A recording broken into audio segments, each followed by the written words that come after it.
Hello, everyone.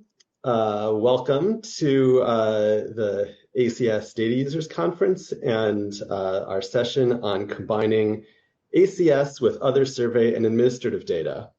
I'm Bernie Langer. I'm a senior data analyst at the Center for Justice Innovation. And today we're going to hear first from Sandy Clark at the Census on plans for using administrative records in the ACS. Then we'll have a presentation from Lloyd Brodsky about the Places project from the CDC, which makes the case count and prevention uptake estimates publicly available using such small area geographies as tracts and zictas. After that, Anna Malinovskaya from Cornell will talk about linking ACS data with the Social Security Administration's Numident file and other data sets to study the long-term effects of the WIC program. And you'll want to stick around because then we're going to finish with Aaron Schrader from the University of Virginia, who will talk about techniques used to aggregate multiple data sets, including ACS data, into geographies that are relevant to local policymakers. Just a reminder that we have both a QA and a chat function in this conference. The chat is great for just making comments for people to read and respond to during the presentation. And if you have questions for any of the presenters, you can put those in the Q&A and they'll be addressed at the end. We'll get started now. Sandy Clark works at the US Census Bureau as the Chief of the Administrative Records Research and Production Branch in the American Community Survey Office. Currently, she is responsible for managing projects that use administrative records data to improve the collection and quality of ACS data. So Sandy, take it away.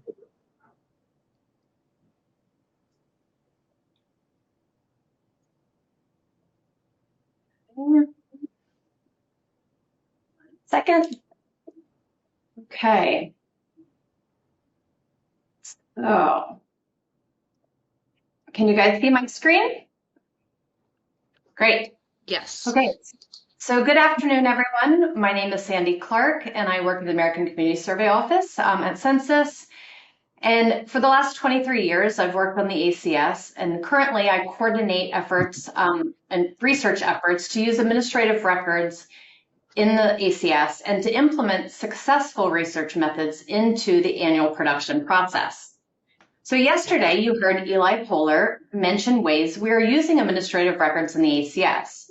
Before implementing new methods, there is a process that we must move through to ensure that we maintain the quality of the ACS data. And today I'm here to tell you more about that framework. So before getting into the framework, I have a few slides that provide background information on the ACS and the importance of the ACS. Some of this you may have heard yesterday, but reiterating the importance emphasizes the need for us to thoroughly research new methods before incorporating them into production.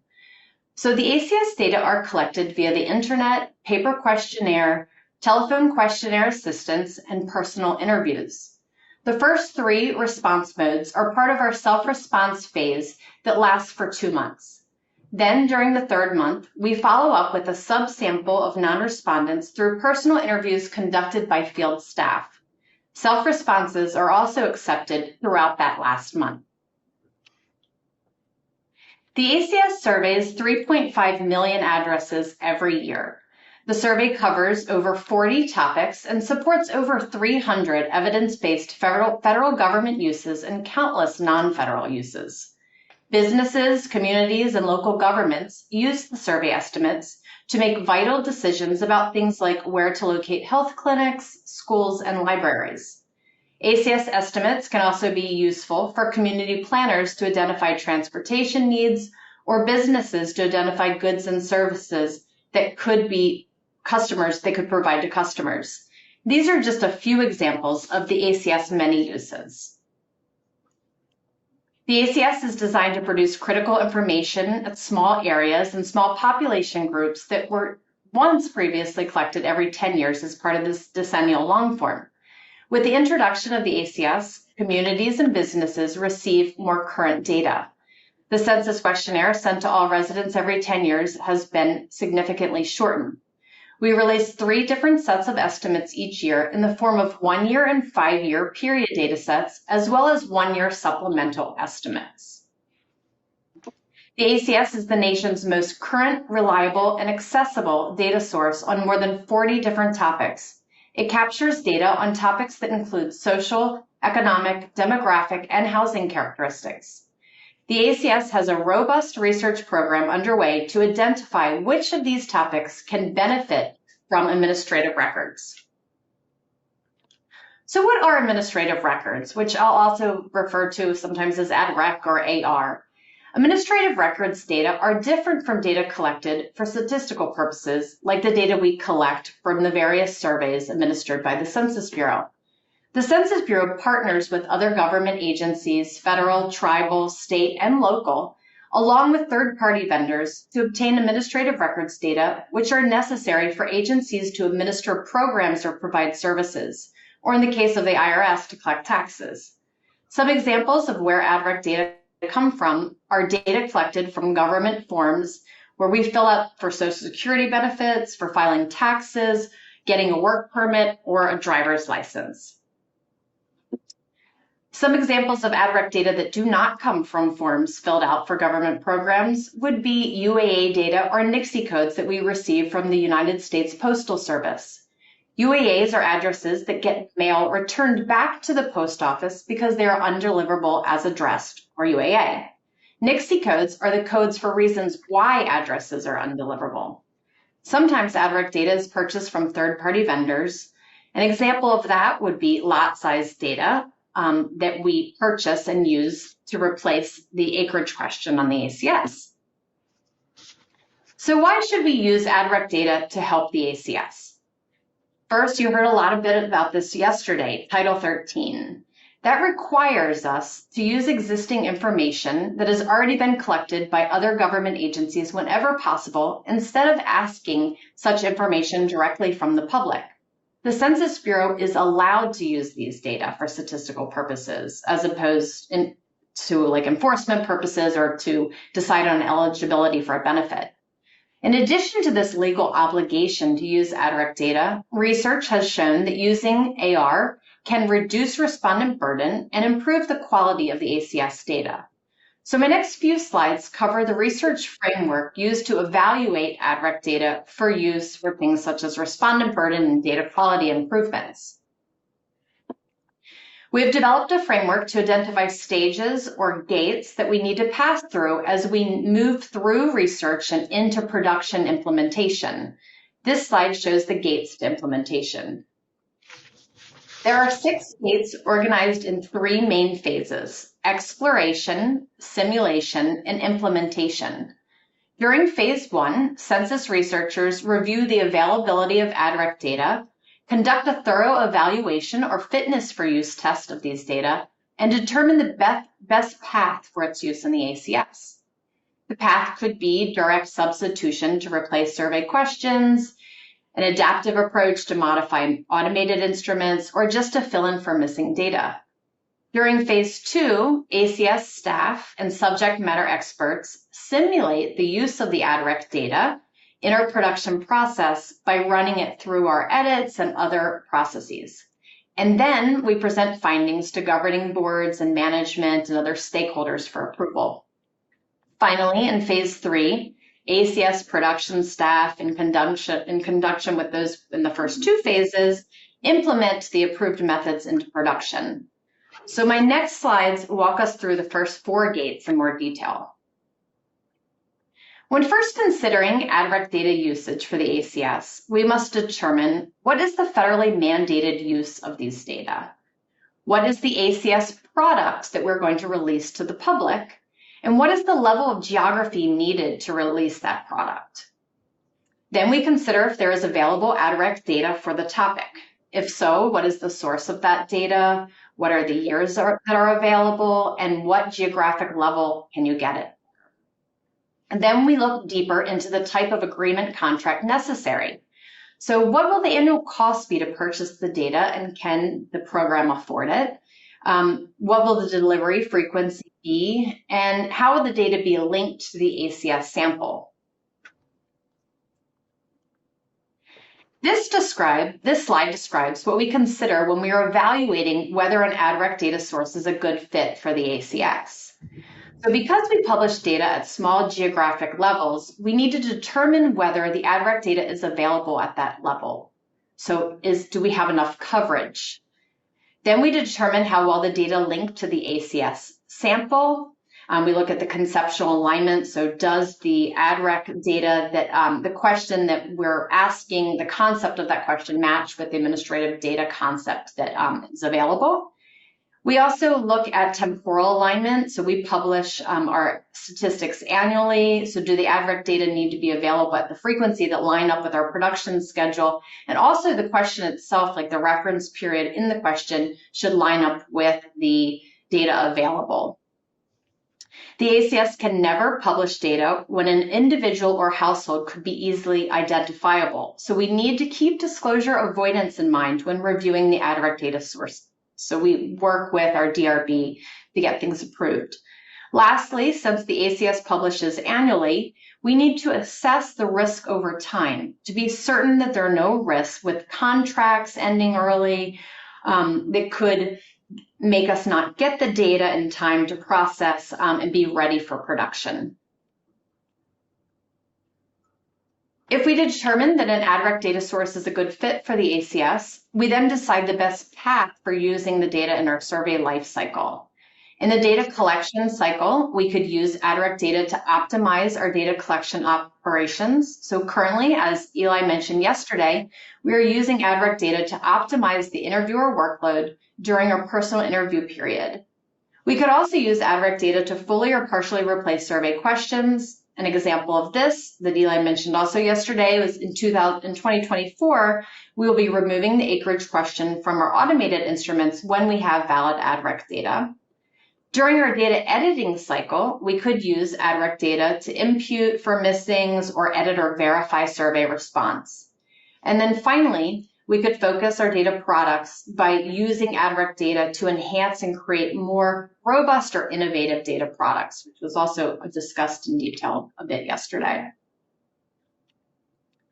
So after deciding the most logical path for using AdRec data, we conduct a test to simulate the use in production.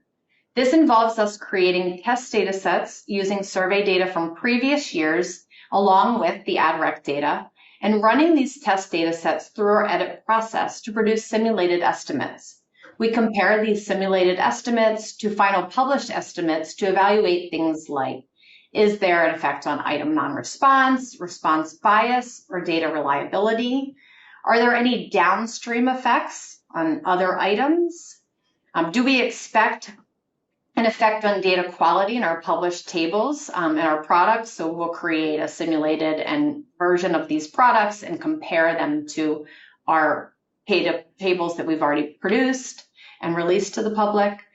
And successful simulations move forward then to approval and implementation phases and eventually make their way to the annual production process. So we are currently conducting AdRec research on a variety of ACS topics. There are many topics that are currently in phase 1, as shown on this slide here. A handful of topics are currently into phase 2 in the simulation gate. Of the topics at this gate, the agricultural sales and year built are probably the closest for approval and implementation. And then the acreage item, as we've mentioned several times now, is in the implementation phase and will go into production in 2024. So moving through this framework really does take time. We are making progress. We have been researching uses of these data for years, but moving towards production is relatively new for us, and we're learning it's a pretty different beast in itself.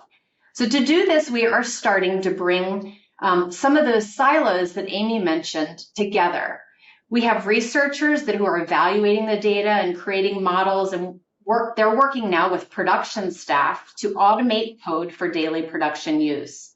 We're working with acquisition folks, agreement folks, and programmers together to build auto scripts that ingest new AR data frequently and move it daily to our production servers. For the CAPI optimization work that we talked about yesterday, we are seamlessly ingesting, transferring, aggregating, modeling, and outputting data daily with little to no human interaction.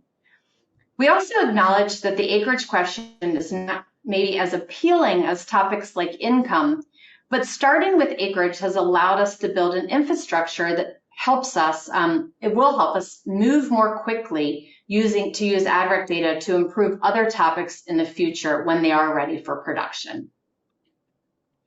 So thanks so much, and I guess we're probably holding questions till the end of the session. Yes, thank you so much, Sandy. Please do enter any questions that you have into the Q&A section, and we'll be getting to all of them that we can when we're done with the presentations. All right, so next we have Lloyd Brodsky. Lloyd Brodsky is a retired health claims analyst consultant who spent 15 years designing health claims data warehouses and population health analytics for state Medicaid and federal health insurance programs. He is a doctorate in healthcare management from MIT Sloan School, taught at the University of Colorado and the Free University of Amsterdam, and has been a consultant with United Health. So Lloyd, go ahead. Great. Hi, everybody. I want to assume that this is not a healthcare crowd, but you are familiar with the ACS, so I'm going to spend most of my time talking about what Places does and why you should care about it. Right now, social determinants of health and health equity are white hot topics in health policy right now. But despite this interest, there is a curious lack of use of the two relevant national surveys, which is Census's American Community Survey and the CDC's Behavioral Risk Factor Surveillance Survey in the Medicaid reporting systems I worked on. I was pushing for this while I was still working and was dismayed that it did not. 2 years ago, the CDC introduced Places, which is a statistical model that provides small area estimates in popular census geographies. It is based on BRFSS microdata in the same way. ACS uses the same term for both. The ACS gives you tables of estimates. It's based on ACS data. Being able to join census data to CDC data along small units offers a lot of opportunities to identify challenged communities and evaluate possible interventions through natural experiments. And that's what I want to talk about today. Other direction. So here's an example of a large area health equity graph from a classic study the Dartmouth Atlas of Healthcare did on diabetes 10 years ago. This is not mine. This shows amputation rates by race and hospital referral regions for Medicare beneficiaries that have diabetes and peripheral artery disease. That's what PAD stands for, which is a common side effect in late-stage uncontrolled diabetes. This viz makes it pretty clear that race is an issue in medical outcomes, although it doesn't say anything about causality and is fairly vague on where.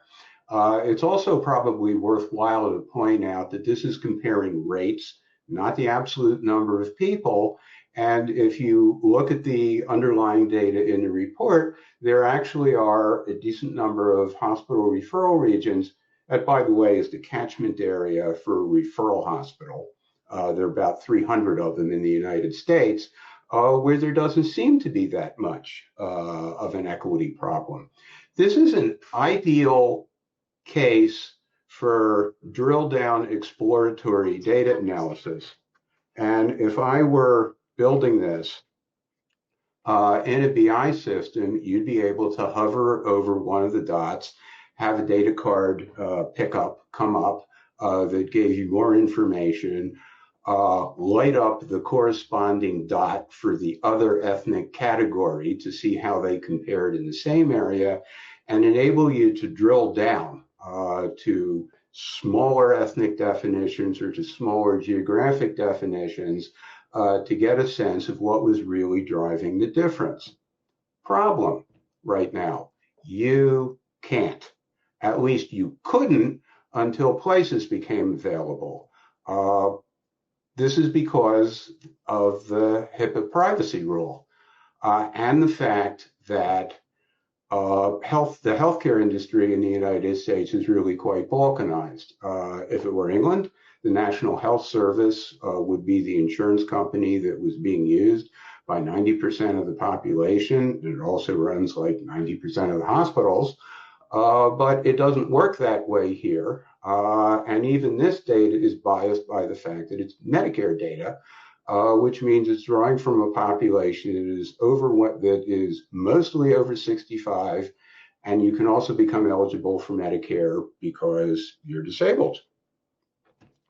And HIPAA, unlike census, where differential privacy is required, differential privacy is not permitted.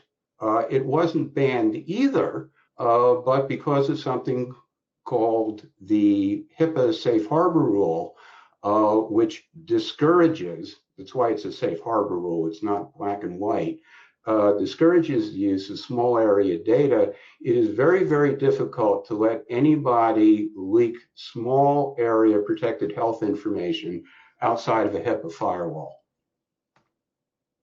So, what is CDC Places and why should you care? CDC Places now provides small area estimates, tracts, ZICTAs, census designated places, based on BRFS survey microdata. That survey is a national telephone survey of adults created in the 80s to fill in gaps left by billing and death certificate data, which are the two major sources of standardized nationally available data in the United States. Death certificates have cause of death. Billing data have bills. And that in turn means that for things like chronic disease, where there are large periods in which you are doing things that you can't bill for or may not be actively seeing a doctor, there's a whole bunch of activity that isn't visible. So CDC said, why don't we go out and ask them? So CDC Places makes available, publicly available, non-HIPAA estimates of medical outcomes, prevention activities, risky behaviors, and inquires about general health status. Because ACS and Places are using the same geographies and the same FIPS codes, you can use an ID from one to look up information in the other. You could, for example, identify through the ACS high poverty level tracts to then look in Places to see if those tracts had higher than average levels of chronic disease. You could also go in tracts that Places identified as having low annual checkup rates to see if educational attainment is low in the ACS. There are some experimental studies that suggested that health literacy and educational attainment are correlated. And given the fact that both of these surveys now have nationwide small area estimates, there should be a wider range of natural experiments than was available with the prior large area estimates. And it should also give you a better understanding of intra-county variance. What do I mean by intra-county variance? One of the things that always bugged me in my prior job is that counties were a really terrible unit for doing, anything to do with healthcare. The smallest county in California has 1,400 people in it. The biggest one has 10 million. That's Los Angeles County. Here I did a histogram and a density plot and rugs on the bottom to plot the diabetes rates for every census tract in LA County. There are over 2,000 of them. As you can see, they are approximately normally distributed, but they have really fat tails.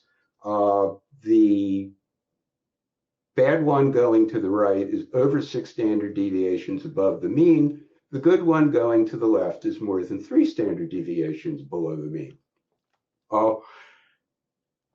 It frequently does not make a lot of sense to take county level data, even if you are adjusting it by population, and using that to reach a medical conclusion. Another thing places can do for you is to give you information on possible interventions. One of the things that's hopeful about chronic disease is that you can actually do something about it.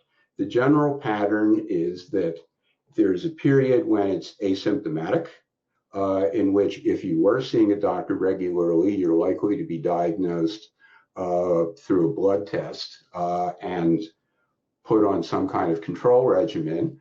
If not, when you had a system, you'd be diagnosed when you were pretty much forced to see a doctor, and you have an opportunity to go under control then.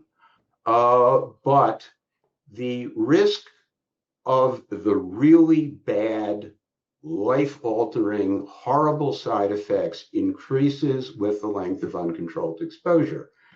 And here you can see what some of the possible interventions are. It's pretty well known that obesity is a significant risk factor for diabetes.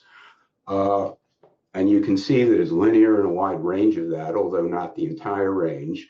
That regular checkups does in fact have an impact as well, although it seems to be different depending upon how frequent they were.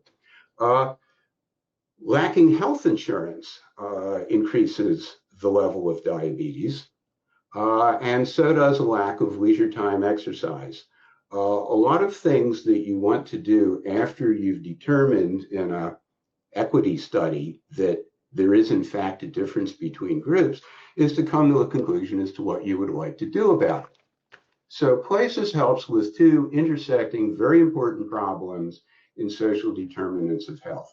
Chronic diseases are very common, very expensive, and very controllable. Just diabetes by itself is good for $237 billion a year. The last time the CDC tried adding it up, affects 11% of the population, is the leading cause of blindness and amputation, and is a significant risk factor for kidney and heart disease.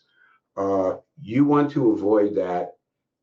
We know how to avoid that. The problem is that avoiding it requires significant lifestyle changes on the part of the patient, which in turn means that a condition of trust needs to be established that unfortunately doesn't happen too much at the time. The second problem it helps with is public data available, or I should say public health data available in large urban counties. Most public use health information is reported by a county, which is unhelpful if counties of interest are diverse and have high population. Unfortunately, that describes most urban counties. There are 47 counties in the United States that have more than 1 million people. The top 100 counties account for a majority of the American population, and the habit of reporting health data in counties disables effective use of the ACS. So what would I like to see happen? I really would like to see better reporting out of Medicaid and other public health systems to try and identify communities that have underserved people. Both insurance companies and hospitals only know about their existing customers.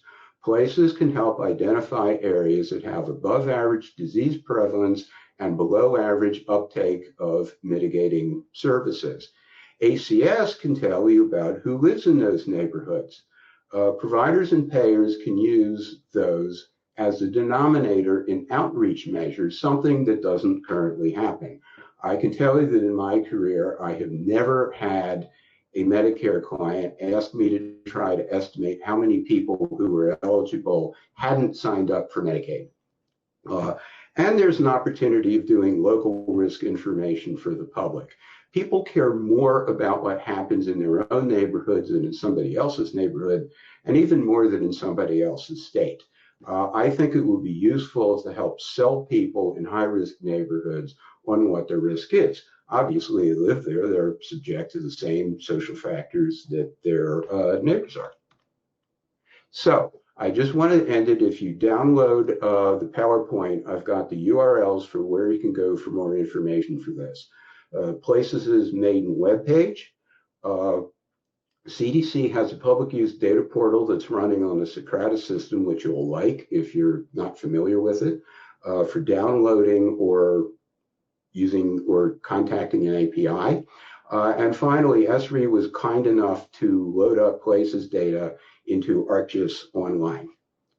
And I thank you for your attention. And I'm going to stop sharing the screen. Oh, and I forgot to turn on the camera. I'm so sorry, Bernie. No, we all got to focus on your slides, and I know you told me distracted by. But it's my bad. No worries. But thank you so much. No, that's really interesting. I remember working on this data, using this data when it was 500 cities, and it was limited to just the biggest 500 cities in the country, and it's really great how it's expanded since then. So, all right. So once again, please, if you have any questions, enter them into the Q&A section. All right. So next, we have Anna Malinovskaya.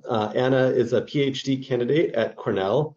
Her primary interests are public economics and applied econometrics, and she will be on the job market next year. So keep that in mind if you like this presentation.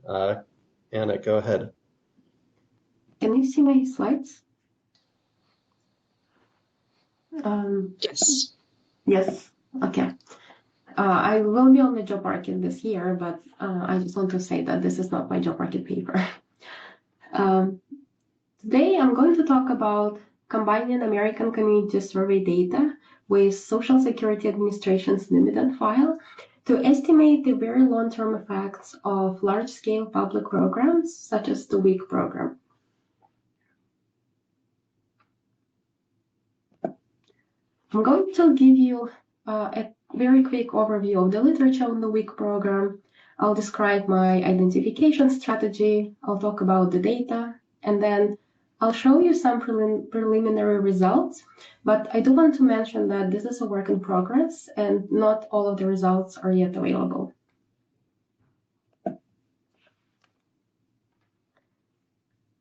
So the WIC program has been around since the 1970s, and it is a federal program that has been available in all states since the 1970s.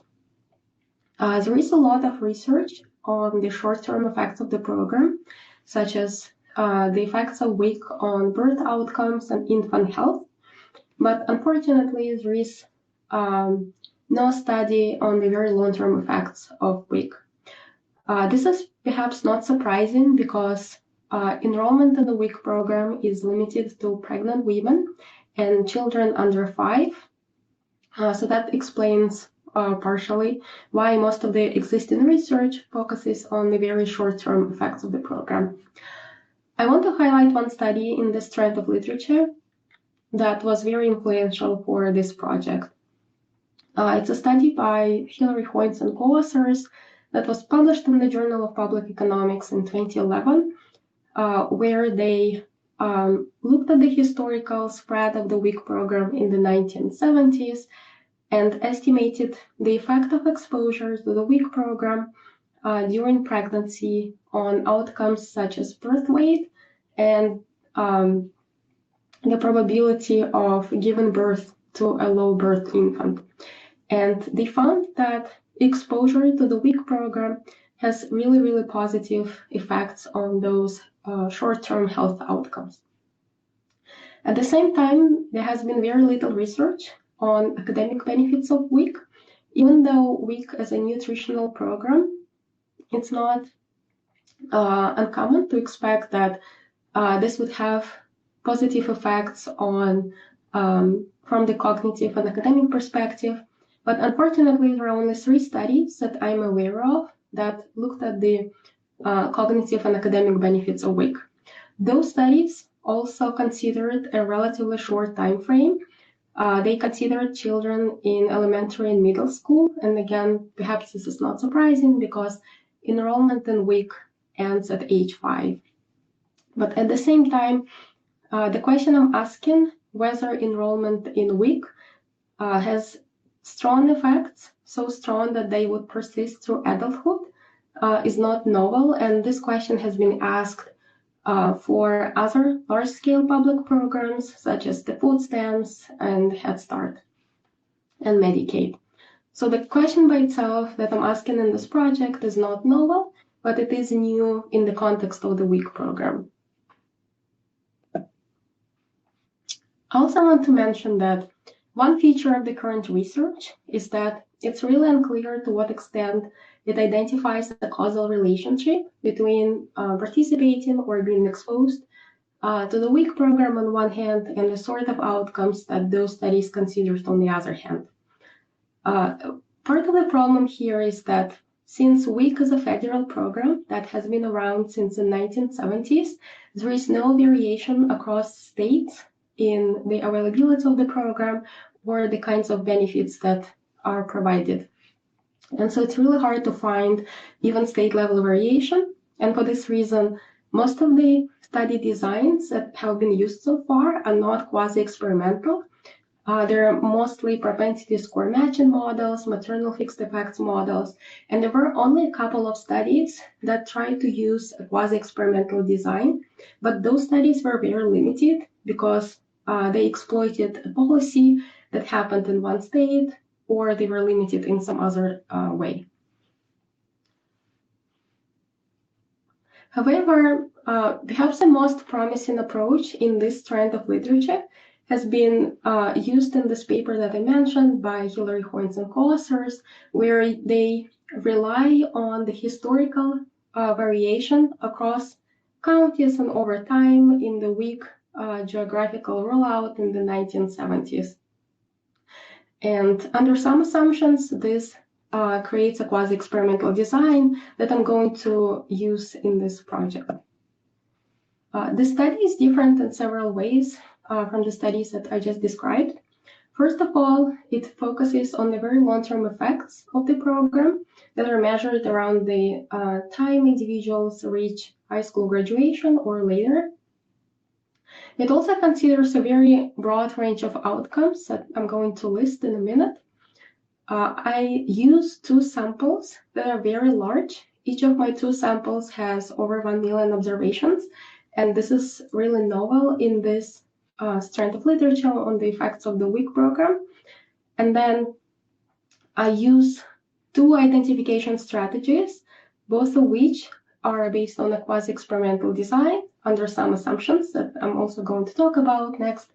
And finally, I also consider how the WIC program might interact with some other large-scale public programs, such as Head Start and food stamps and some others. My identification strategy is fairly straightforward. This is a basic difference in differences research design, where I'm exploiting variation across counties and over time from the WIC historical county-by-county rollout in the 1970s, starting in 1973 and ending in 1979. The main identification assumption here is that counties did not self-select into adopting the WIC program sooner. And this is the assumption that was made in the original paper by Hilary Hoynes and co-authors, where they studied the very short-term effects of the WIC program. They did some work to test this assumption and to show that it holds. So for now, I'm going to take it as given, but later on, I'll return back to this assumption and I'll actually test it myself. I also want to say that I am not observing actual enrollment in the week program in childhood. What I'm observing is exposure to the week program. So whether you were born in a county that had a week office in the year in which you were born.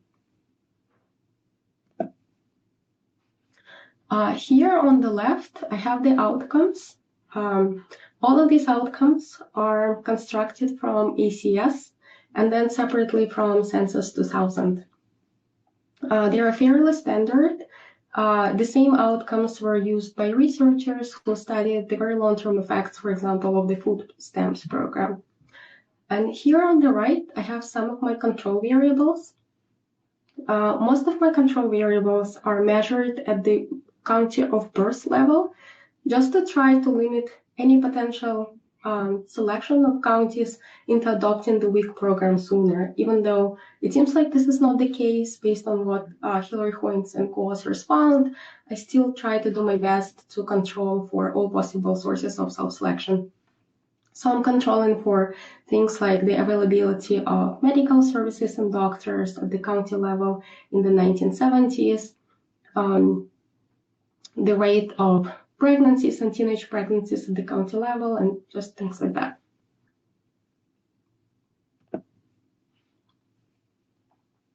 So my two main samples are first adults in ACS who are in their mid-30s, 40s. They were born in the 1970s, so they were being born around the time that the week program was being rolled out across the country. And my information on their outcomes that I showed you, like their educational attainment, the quality of the neighborhood they live in, whether they are incarcerated at the time of the survey, all come from ACS. And then separately, I get the same sample from the decennial census 2000. So I also take all the adults in decennial census 2000 who were born in the 1970s. I take information on their outcomes from the census, specifically from the long form. And then the key component that allows me to do this entire analysis is knowing the county of birth for these adults. Unfortunately, neither census nor American Community Survey provide information on the place of birth. So even though I'm observing adults in these surveys who I know were born in the 1970s, I do not know their county of birth. So I don't know whether they were exposed to the week program at the time of birth. And the data piece that allows me to know the county of birth for every single individual in my sample is this link between the ACS and the Numident file, and also between the census and the Numident file. So I'm not linking ACS with the census. I'm linking instead both with the Numident file separately. I do my analysis on two samples independently, and then I compare the results, hoping to find that the results are stable across the two samples, because that would really give me confidence that the results I'm finding are not random. And then I also link census, adults in the census and American Community Survey with their mothers in the current population survey and survey of income and program participation. And that allows me to focus on individuals who were low income at birth, just so that I can look at the effects of the week program, not just in the general population, but specifically at the individuals who were most likely eligible for week at birth. And this link has not been done in this strand of literature before. Here are my preliminary results. The first, I want to apologize that I'm not showing you exact coefficient estimates. I'm only showing you coefficient signs and significance levels. And this is because if I disclose the full coefficients out of the RDC, it will be difficult for me to change my regression specifications, add more controls, difficult in terms of disclosure. But one thing that is clear from even at this level is that the results are very stable across the two samples.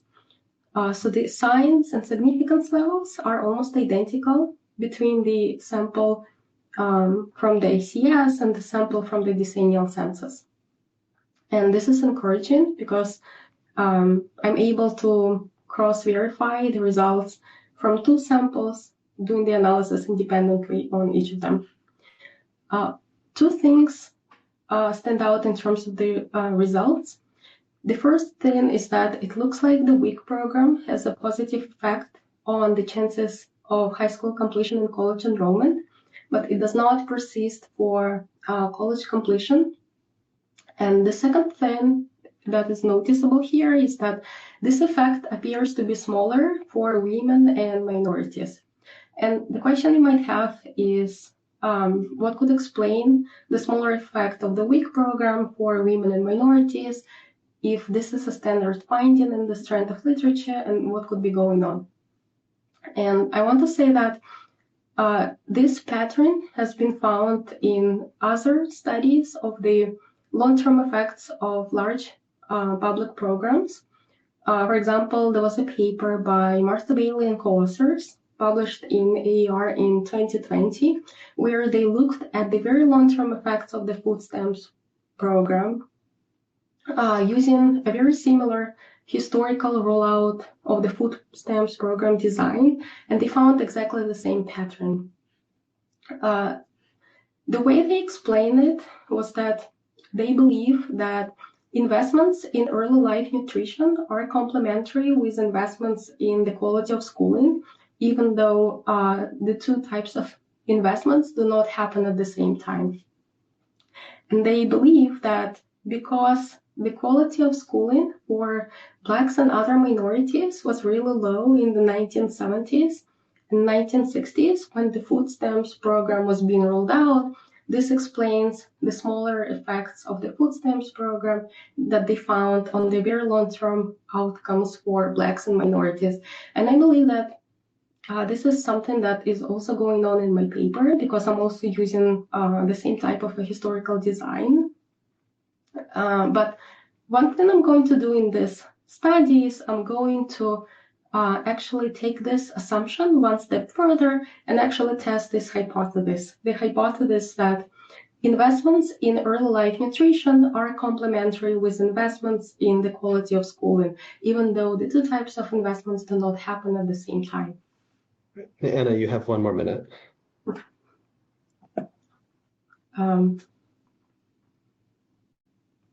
Yeah, I'll probably don't have time to cover all of my slides, but I'll speak very briefly about my second identification strategy, which is a regression discontinuity design that takes advantage of the same data sources.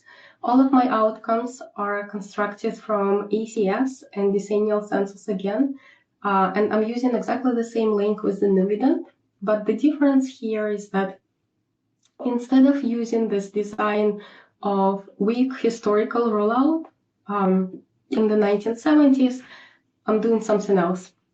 And what I'm doing here is based on historical archives that I found at the state of Texas library that showed me that the rollout of WIC was not random in the state of Texas. So this does violate Hillary Hoyne's identification assumption that the spread of WIC was almost exogenous across counties by providing evidence that it was definitely not exogenous in at least one state. And I know not just that from these archives, not just that the spread of WIC was not exogenous in Texas, but I know exactly how the state officials distributed WIC funding in Texas at the county level.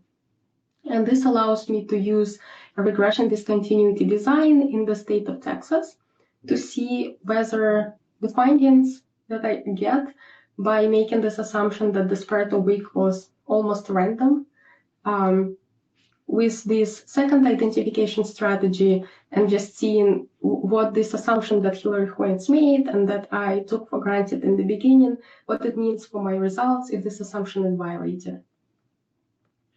I'll probably stop here because I'm out of time. All right, well, thank you.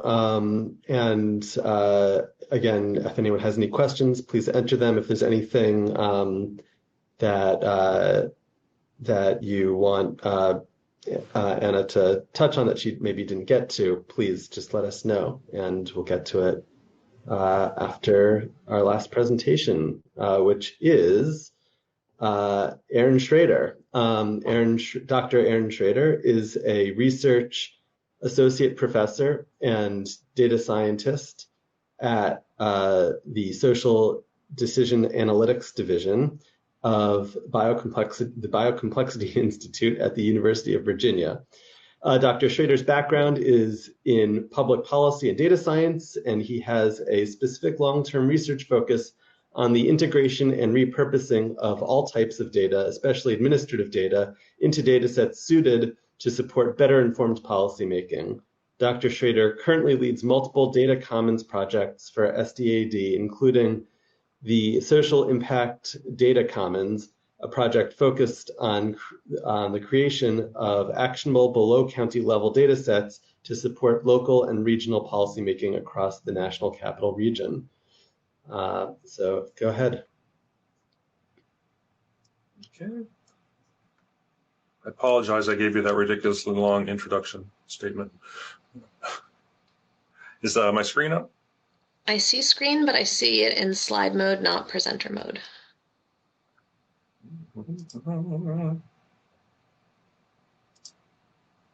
There we go. Thank you. Perfect. So, hello, fellow ACS data users. Happy to be here today. My name's Aaron Schrader. I come from the a really long title, Social Decision Analytics Division of the UVA Biocomplexity Institute. And what I'd like to talk to you today about is a couple of the approaches we are taking to support local decision making in locally relevant geographies by combining some ACS data with some local housing data. So we run a couple of what we call social impact data commons type projects.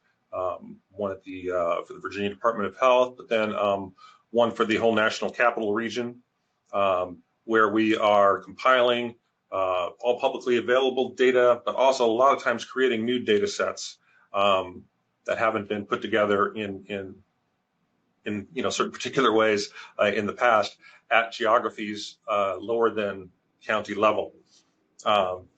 As Dr. Brodsky said just a few minutes ago, counties can be a pretty lousy level at which to look at some policy issues like health. It probably said pretty truthfully about some other policy areas, and probably across the board, if you're actually working at the county level, you need more than one metric, right? You get a lot of data, a lot of great data from the census, right? You get your ACS geographies. But what if you need something different? Well, what if traditionally in that locality you make decisions according to different geographies? What do we do about that? So that's really what I was going to talk about is in this particular project. So one of the things we've been doing is translating census demographics to new geographies, right? So we need to provide local governments with estimates of quantities of interest in geographies that are interesting to them, right? Because there could be a mismatch between what they're getting and the way they make decisions. So, for example, in our home county here, where we're based, we're actually up in our group is up in the DC area. We're in Arlington. In Arlington, they make a lot of decisions at the local county level, thinking about neighborhoods, or what they call civic associations, right? That do not perfectly align with your different census geographies. There are other decision points they need to make, thinking about things like metro corridors and business districts as well, that do not overlap exactly. So how do we get the measures and demographics, et cetera, into those shapes? So what we do is what we've been doing for combining information from data sets with varying degrees of granularity, administrative Arlington County parcel level data we take, and we're combining that with 2 sets of ACS data. I'll go over a couple different, in a couple ways. Both block group data and the PUMS data, right? The microdata. And from these, generally what we're doing is we're obtaining demographic estimates at the parcel/household level, so that then we can re-aggregate back up into the geographies of interest. Specifically, the 3 data sources we're currently using. Parcel data file from Arlington that gives us about 34,000 parcels. It includes variables like house type, right, and own rent status. ACS block group data, which we're familiar with, about 200 block groups in Arlington County. Again, we've got household level and individual level of variables that are available there. Household levels, income, rent to own, housing type, individual variable levels, sex, race, educational attainment, age, etc. And then there's the ACS PUMS data, right, where you can split this county into 2 PUMAs, approximately 11,000 people. And each one, of course, contains multiple block groups. And it also has household level and individual level variables. So here's an example of the type of problem we'll run into. On the left, you have 4 census block groups, right, defining an area. But on the right, you have one of these civic associations I was talking about, where the grayed out area would have to be taken off to now have the new geography. So the question is, what do you do with that parallelogram out there, that kind of squarish shape up top? That's the whole question, right? There's multiple ways you can do this, and it really depends on your reasoning. If you look out, like at some of the, I'm not going to name anybody, but like there's one popular site that will basically do a 50% cutoff on population. If it has 50% or more, they'll keep the data. If not, they'll drop it. Which sounds severe, but if you're looking at, like statewide analysis, is probably fine and computes very, very quickly. Some others, like some of your popular geographic information system providers, will provide some kind of centroid approach with some kind of percentage overlap in weighting, which can also do a pretty good job. The issue is that both potentially reduce the populations that you're most interested in by doing that. Right? If I'm completely lopping it off, I'm getting rid of that population. If I have, let's say, a minority population in a certain area, it just disappears. And if I'm doing some kind of centroid rated percentage approach, I'm diminishing it to some percentage that may or may not be correct. So our first approach, pretty straightforward, is to allocate demographics to housing parcels according to the number of housing units. All right. So for each block group, we have an ACS estimate for the number of each race residing in that block group, right? We distribute the ACS estimates to each parcel, weighted by the number of housing units on that parcel, right? So if you're not familiar with the parcel housing unit thing, you have your parcels, and like a single family home is going to be 1 housing unit on a parcel, but if you have an apartment building, it might be 200 housing units on that parcel, right? So they would be weighted differently. So suppose I have a block group that has 750 white residents and 250 housing units altogether, right? Well, that means each housing unit can be estimated to have 750 over 250 or 3 white residents, right, per housing unit. Therefore, if I have a parcel like with a small apartment building and 10 housing units, they would be allocated 30 white residents.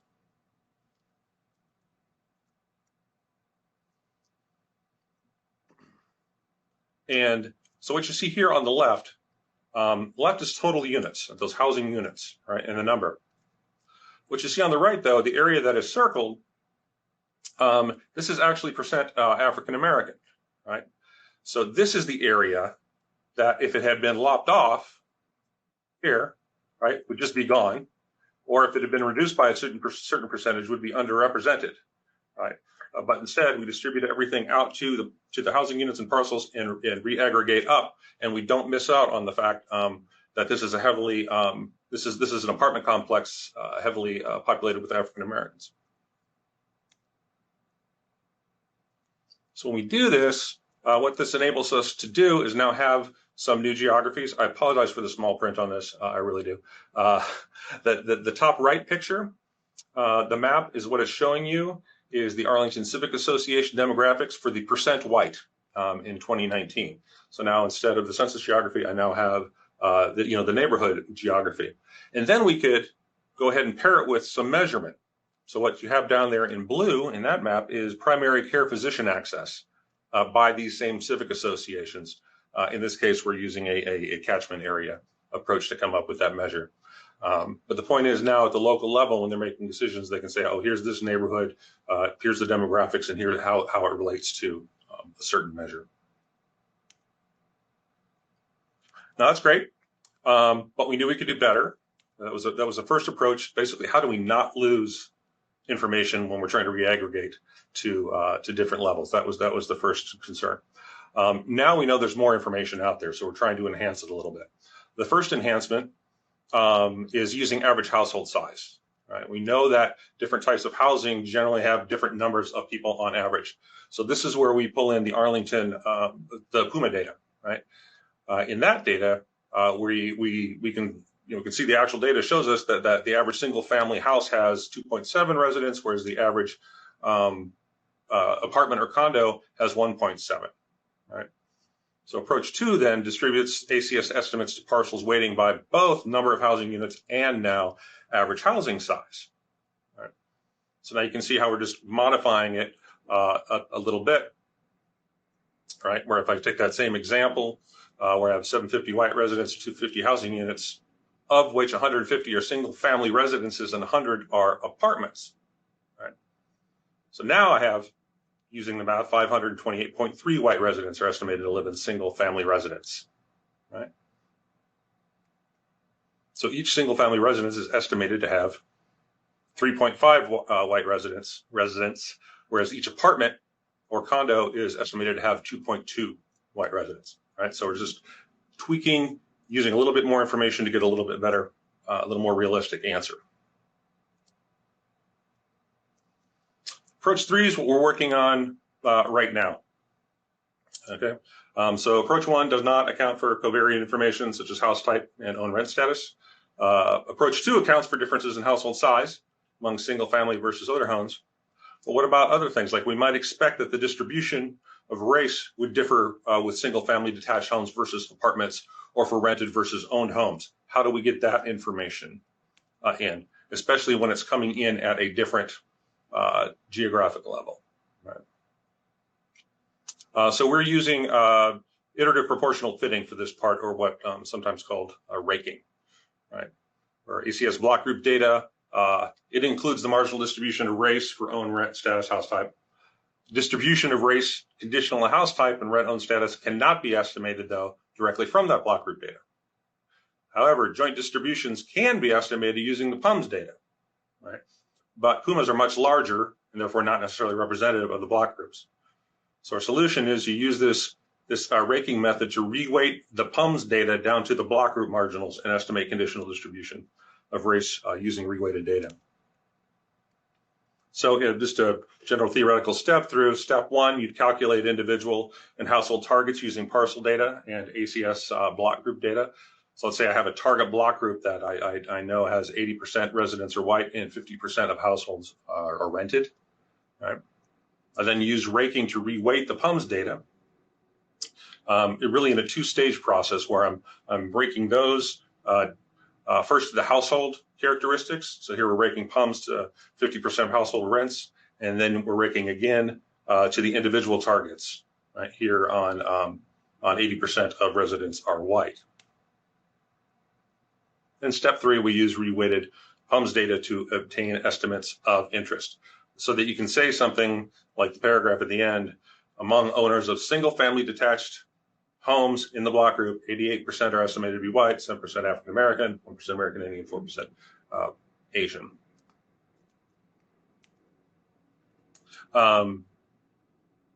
Yeah. So that's the one we're working on right now. Right now, the other two we have implemented. Everything we're working on and implementing, we are putting together in an R package for other CUs that will be open source, obviously, that we call redistribute. And we'll be doing a little bit more plugging, advertising that once we think it's a little bit more ready to go. Our next steps are moving on to even more sophisticated model-based estimation approaches. As I said, we implemented these methods in our package. In validation, one of the big things we're concentrating now is coming up with a validation, a set of validation procedures that we can kind of compare each one of the methods we come up with for how well we think they're estimating it and what the trade-offs are. And thank you. Thank you, Aaron. There's been lots of comments of people saying how this is useful in their own cities and neighborhoods. So lots of interest. So once again, everyone, any questions you have, please enter them into the Q&A section. I can kick things off. I'll start with a question for Sandy about using administrative records in the census. So you talked about using administrative records to impute missing data in the survey. What happens if there is existing data in the survey, but the administrative records conflict with it, and there's some kind of discrepancy? I'm sure there's going to be lots of different things that happen, but what are some examples of how that might go? Yeah, so definitely that's not. It could be, right? We also get data from multiple different administrative record sources, so that could also have conflicting data for the same item. So, I mean, right now we're still kind of, these are some of the problems that we have to research into to figure out. In some cases, though, we think that the administrative record data is probably more accurate. So for some things like property value, people might, like the survey probably collects data that is probably overinflated, whereas the property tax might be underinflated. So for things like that are not exactly aligned, we can use models that take into account like both values and try to come up with something in between. And then we can also, for some things like age, for example, we're seeing data that don't align perfectly, but we know that in things like the Numinant, which Anna mentioned, and other data sources that we have in the survey, a lot of times we have proxy respondents, so they might like bundle ages or like round up or down, so the administrative record data might be better. So, I mean, we are taking those things into account and trying to figure out which we think is the most accurate. Great, thank you. Let's see, I guess, Lloyd, let me ask you a question, which is, when you're working with the places data, since it's all based on what's essentially a national survey, but then the local conditions, local demographics, I should say, is there any way to deal with, how to look at locally specific factors, if there's, a cancer hotspot in a community, or there's been, major efforts at, improving physical health in a community? Are there ways of thinking about how to deal with that when using the places data? Well, kind of, but I kind of need to back up it, because administratively, the behavioral risk factor operation doesn't look like census at all. CDC, since healthcare is one of the areas in which there's dual sovereignty, so like states are in charge. I mean, every state has its own health department, and they're sovereign in how they regulate healthcare. Most of what the CDC does is done by memorandums of understanding in which they're trying to get the states to agree to a set of common standards, and then each state can go off and do, add their own non-standard stuff to the way that they're doing the behavior risk factor thing in their own state. So that was a lot of words, but it's just not quite like the way the ACS runs. So each state Department of Health is like in control of health in their own state, and they've got their own stuff. The second thing I might mention is that the Dartmouth Atlas of Healthcare, which is at Dartmouth College and defined hospital referral regions, which are referral hospitals. They did a cluster analysis to try and figure out which physical space goes with what hospital. So they put out these things called hospital referral regions and hospital service areas, usually defined in terms of ZICTAs, which you can use to try and figure out which provider is likely to be providing the care in what area. So that might be useful. And then frankly, let me toss out another data set at you. The federal agency that is responsible for health resources really is HRSA. And they're the ones that have the definitions of medically underserved areas and are responsible for health workforce planning. So if you go over to their site, they have a lot of information on resources and what areas got designated as being underserved, which in combination with other stuff might be really useful in identifying what you're looking for. And then finally, there are statistical techniques like local Moran's eyes for trying to knit together which census tracts are the ones that really are a cluster based on a metric that you would define. Okay, great, thank you. And there's a number more questions for you. So let me get in a question, another question. There's a question for Dr. Schrader from Jin Yao asking, do you have a newsletter or website that explains your methods, has the R code and details? Newsletter we're talking about. That's a great idea. We do have a website that I can, that is the beginnings of the introduction to how everything works and leading to the methodologies. Not complete yet, but being actively filled out. All of the data and code to build the data sets, it's all available on GitHub, and you can get from the introductory site, and I can put that in the chat. Great, thank you. Mm-hmm.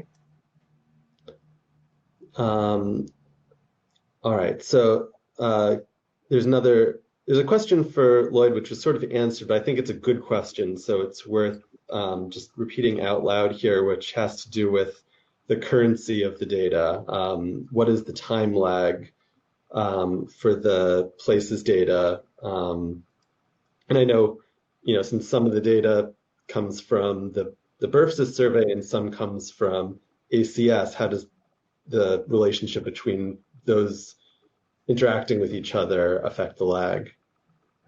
I really am not qualified to give an authoritative answer to that, since I'm more of a user, not a generator. I can observe is that there's been a release of places data every year, and there has to be a lag factor because they've got to run the birth stuff, a year's worth of birth stuff before they do that. And the other thing that I noticed is that they don't update their geographies as often as I wish they did, so that the latest data I was using was still using the 2010 census tract definitions, not the 2021s. So there may be some level of lag. Well, there almost certainly is some level of lag in them actually updating the model itself in order to follow on census changes that census is making. There isn't a ton of census data in places itself other than population estimates that they're using in order to calculate the rates for each of their indicators. All right, thank you. And there's a question from Haley Tomlin, and I believe this is a question for you. I'm not sure sort of whether it's going to be sort of in your what you discussed, but I'll ask it. So in the model-based estimation, will you be looking at any multi-level modeling and post-stratification using ACS data? Would love to see how the results of this compare to some of y'all's other methods. Is that for me, Dr. Schrader? I'm not sure. Haley, if you if you can maybe clarify.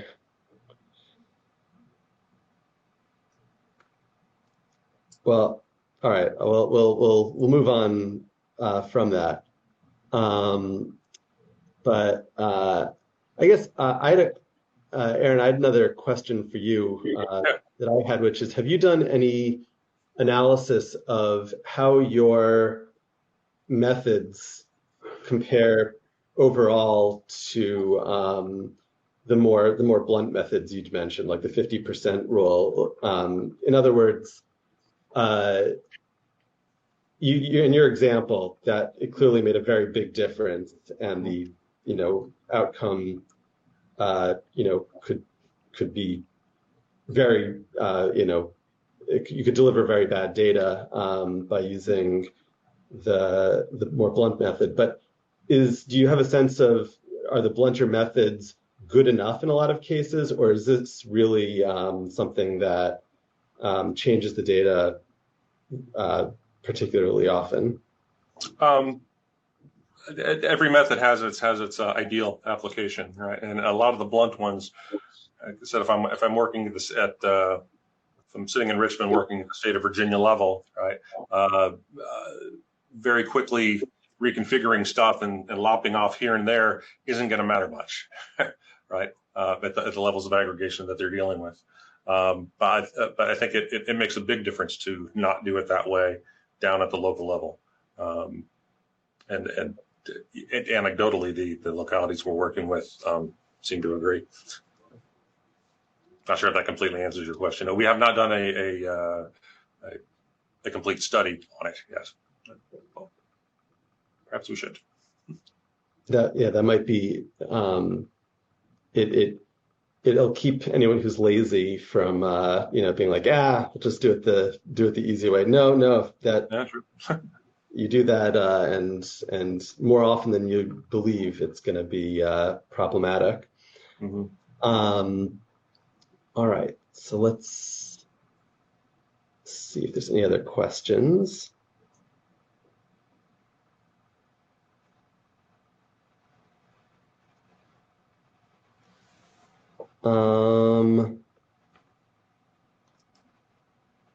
Let's see. So someone asked for me to re-ask the question I'd asked to Lloyd, Aaron, to you about multi-level modeling and post-stratification. So I'll repeat it. But in the model-based estimation, will you be looking at any multi-level modeling and post-stratification using ACS data? And I'd love to see how results of that compare to other methods. We are in the middle of talking about all the different possible approaches and arguing about that. And I will say that those words have come out of the statisticians' mouths as a possible approach. But early days, we'll let you know. All right. Well, thank you so much.